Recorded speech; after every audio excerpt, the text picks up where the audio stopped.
आगामी भदौ 7 देखि 9 मा संयुक्त राष्ट्रसङ्घको आयोजनामा थाइल्यान्डको राजधानी ब्याङ्ककमा हुने साउथ एक्सचेन्ज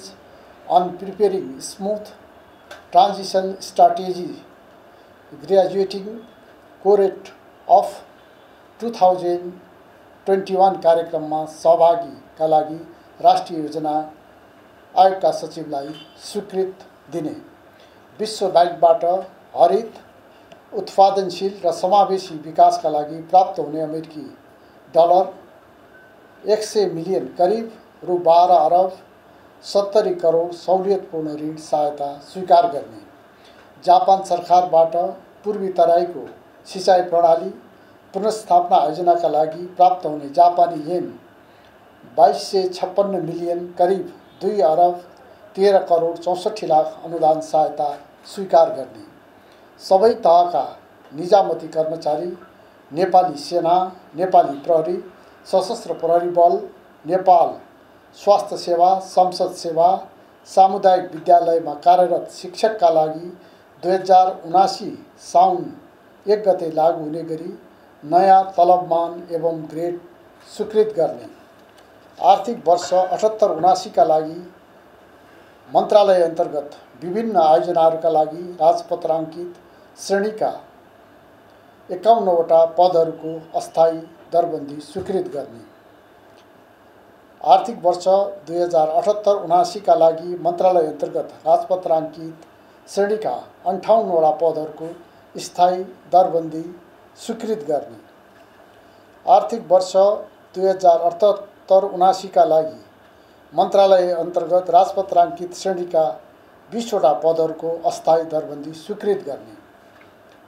मैले यी 3टा मन्त्रालय भने ऊर्जा जलस्रोत तथा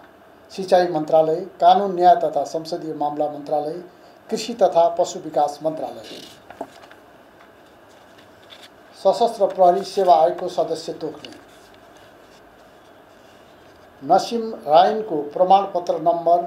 15/01/71/05740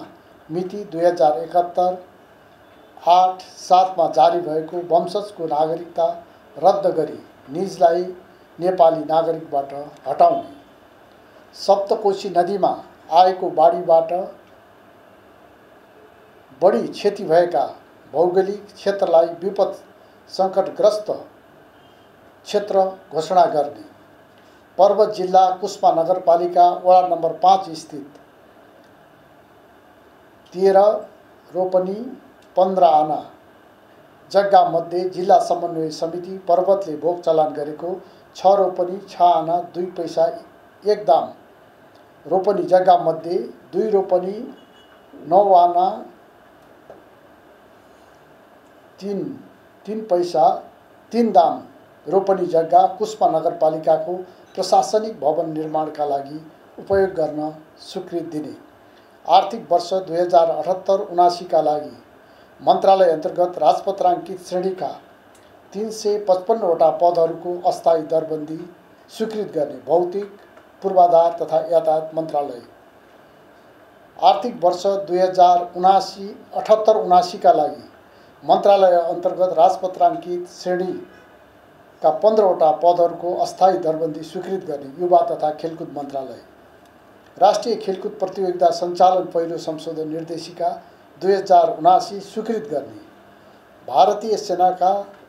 स्थल सेना अध्यक्षलाई नेपाल भ्रमणको औपचारिक निमन्त्रणा पठाउने, युएस डिपार्टमेन्ट अफ इनर्जीको आयोजनामा आगामी 14 देखि 18 नोभेम्बर 2022 मा अमेरिकामा आयोजना हुने फन्डामेन्टल नन डिस्ट्रक्टिभ एसआई को सेफगार्ड्स प्रोफेसनलमा नेपालको तर्फबाट शिक्षा, विज्ञान तथा प्रविधि मन्त्रालयका सचिव विज्ञान तथा प्रविधिलाई भाग लिन स्वीकृति दिने, रोमानियाको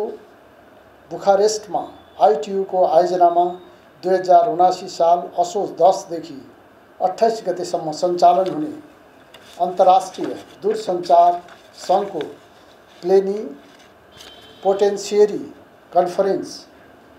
PP22 में सहभागी हुन माननीय सञ्चार तथा सूचना प्रविधि मन्त्रीलाई स्वीकृति दिने, आर्थिक वर्ष 2078-79 का लागि मन्त्रालय अन्तर्गत राजपत्राङ्कित श्रेणीका 23वटा पदहरूको अस्थायी दरबन्दी स्वीकृत गर्ने, सञ्चार तथा सूचना प्रविधि मन्त्रालय, नेपाल स्वास्थ्य सेवा नियमावली 2055 को अनुसूची 3 को हेरफेर गर्ने र सोको नेपाल राजपत्रमा सूचना प्रकाशित गर्ने।